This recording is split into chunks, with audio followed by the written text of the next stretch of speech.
కోసియల్లా కోసియా నాకు ఇస్తావా మరి నాకు ఇస్తావా మా అమ్మ ఇంతసేపు ఇయ్యనని చెప్పింది, ఇప్పుడేమో ఇస్తుంది అనమాట. ఇదైతే మామూలుకి నేను మంచిగా కడిగి కట్ చేసి అమ్ములు. ఇదేంటిది? ఏం కాయ? ఏం కాయ ఇది? జాంకాయనా? ఏం కాయ ఇది? నీకు ఇయ్య నేను ఎందుకు ఇస్తా? ఇక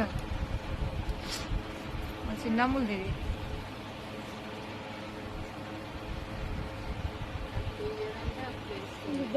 ఇయ్యనంటిగానే